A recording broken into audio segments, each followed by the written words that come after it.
Hello students, आज की video में हम algebraic fractions and formula 8 edition chapter 1 exercise 1 में question number 6 part G solve करेंगे। तो पार्ट जी में हमारे पास यहाँ अगर हम देखें तो यहाँ हमारे पास 3 टर्म है, एच स्क्वायर, एच और कॉन्स्टेंट। तो हम यहाँ क्या करेंगे, यहाँ पर हम फैक्टर्स बनाएंगे और फैक्टर्स क्या करेंगे, मिडिल टर्म ब्रेकिंग करेंगे कि मल्टीप्लाई करें तो 6 आए और ऐड और सब्ट्रैक्शन करें तो सेंटर वाइड टर्म आए। और यहाँ पर अगर हम देखें तो एच स्क्वायर माइनस 9 दो टर्म है और दोनों जो है वो परफेक्ट स्क्वायर है। तो यहाँ पर हम क्या करेंगे, अपना आइडेंटिटी फार्मूला अप्लाई करेंगे। और यहाँ तो एक ही टर्म है और यहाँ के डिनोमिनेटर में देखें तो यहाँ पर भी दो टर्म है और दोनों में एच कॉमन है। तो यहाँ हम क्या करते हैं, सबसे पहले फैक्टर्स बनाते हैं, यहाँ फार्मूला अप्लाई करेंगे ताकि ये लीनियर फॉर्म आ जाए और इसको हम आसानी से कैंसिल कर सकें। पहले तो सबसे पहले हम यहाँ देखें तो यहाँ हमारी जो फैक्टर्स आ रहे हैं, यहाँ पर 6 है हमारे पास। तो अगर हम 3 2 सा करें 6 और 3 में से 2 को माइनस करेंगे तो 1 आ जाएगा। तो हम यहाँ फैक्टर्स बनाएंगे H square, last term minus 6 हमने लिख ली और 3 और वेरिएबल हमारे पास एच चल रहा है 3h और 2h। 3 2 सा हमारा हो गया 6 और जब 3 में से 2 को हम माइनस करेंगे तो हमारे पास 1 आएगा। और अब दोनों में से हम किसकी साइन माइनस लगाए और प्लस लगाए, यहाँ अगर हम देखें तो यहाँ माइनस है तो हम बड़े नंबर में माइनस लगाएंगे और छोटे में प्लस की साइन लगाएंगे। डिवाइडेड, यहाँ हम लोग क्या करेंगे कि दोनों है, दो परफेक्ट स्क्वायर है, दो टर्म है। तो हमारे पास जो आइडेंटिटी फार्मूला है ए स्क्वायर माइनस बी स्क्वायर किसके इक्वल होता है, ए प्लस बी और ए माइनस बी। तो यहाँ हमारे पास h का स्क्वायर है और 9 यानी 3 का स्क्वायर है। तो एक बार हो जाएगा h प्लस 3 और एक बार हो जाएगा h माइनस 3।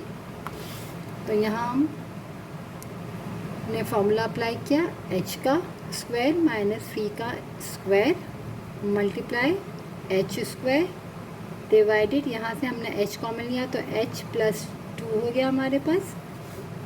अब यहाँ क्या होगा, हमने मिडिल टर्म ब्रेक किया है तो यहाँ हमारे पास 3 टर्म थी, अब 4 टर्म आ गई। अब क्या करते हैं, इन दो में से कॉमन लेते हैं और हम इन दो में से कॉमन लेते हैं। तो यहाँ से हमने h कॉमन लिया तो हमारे पास आया h माइनस 3 और यहाँ से हमने प्लस 2 कॉमन लिया तो आया h माइनस 3। हमारे दोनों ब्रैकेट सेम आ गए यहाँ पर, इसका मतलब हमने फैक्टर्स यहाँ पर सही अप्लाई किया। ये हो जाएगा h प्लस 3 आइडेंटिटी फार्मूला जो हमने ऊपर अभी सॉल्व करके दिखाया था आपको, ये जो हमने बनाया था, ठीक है। तो हमने सिर्फ यहाँ पर इसको आगे ए स्क्वायर माइनस बी स्क्वायर, ए हमारा h है, बी हमारा 3 है, तो एक बार प्लस में और एक बार माइनस में। अब यहाँ हमारे पास है h स्क्वायर डिवाइडेड h और h प्लस 2। अब यहाँ पर भी पहले हम इसको इन दो टर्म आ गई 4 में से, अब इनमें से पहले कॉमन ले लेते हैं फिर हम कैंसिल कर लेंगे एक साथ। यहाँ हमने लिखा h माइनस 3 को हमने क्या किया, इन दोनों टर्म में से कॉमन ले लिया तो हमारे पास क्या बचा, यहाँ h बचा और प्लस 2 डिवाइडेड h प्लस 3 और h minus 3 multiply h square divided h plus 2। अब यहाँ से हमारे पास अगर देखें तो h माइनस 3 कैंसिल हो गया, ये h प्लस 2 कैंसिल हो गया। यहाँ h की पावर स्क्वायर है और यहाँ पावर 1 है तो ये कैंसिल हो जाएगी, यहाँ 1 पावर बचेगी हमारे पास। तो हमारे पास यहाँ आ जाएगा, हम यहाँ कर लेते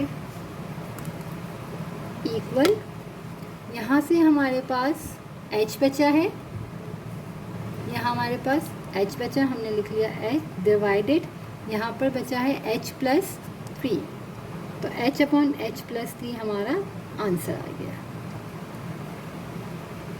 पार्ट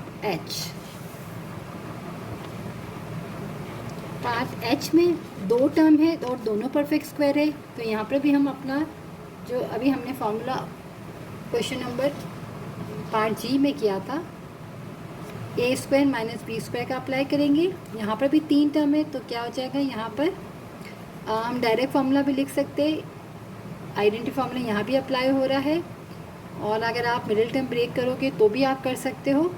और यहाँ पर डिवाइड है तो इसको हम मल्टीप्लाई करेंगे और यहाँ से भी हम कॉमन ले लेंगे। तो एक एक स्टेप हम करते हैं फिर बताती जाती हूँ।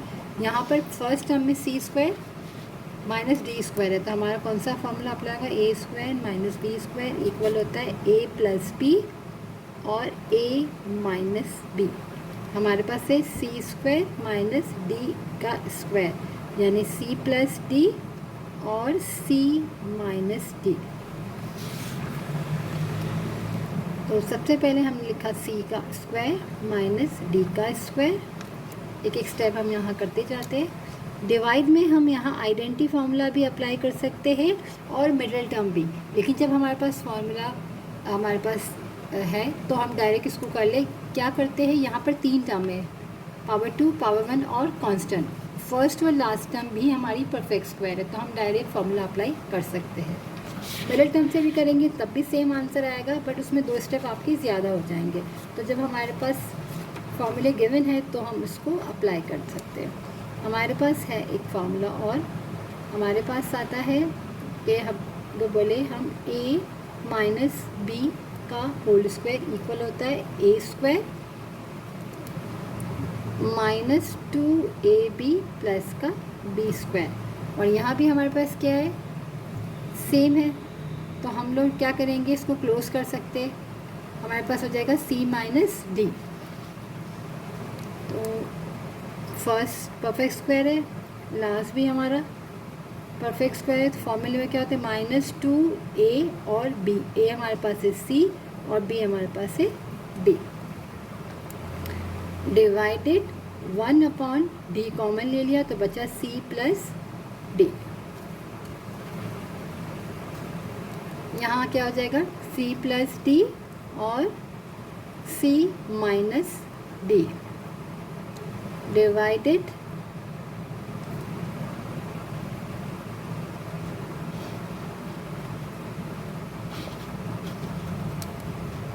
c माइनस d का होल स्क्वायर। यहाँ हमारे पास फॉर्मूले में ये चीज़ थी, अब हमने इसको क्या किया, क्लोज कर दिया।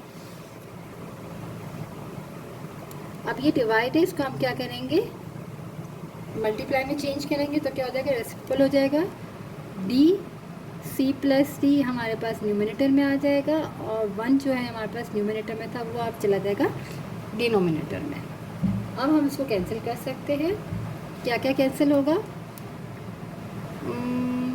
सी माइनस डी 1 पावर है इसकी और यहाँ पर 2 पावर है तो 1 बचेगी हमारे पास। तो हमारे पास और कोई भी चीज़ कैंसिल नहीं हो रही, तो हमारे पास आ जाएगा यहाँ पर डी और सी प्लस डी जो है हमारे पास एक यहाँ भी है एक यहाँ भी है, तो दोनों के जब सेम है, दोनों के बेस सेम होता है, पावर्स क्या होते हैं ऐड, 1 + 1 पावर कितनी बन गई, स्क्वायर डिवाइडेड।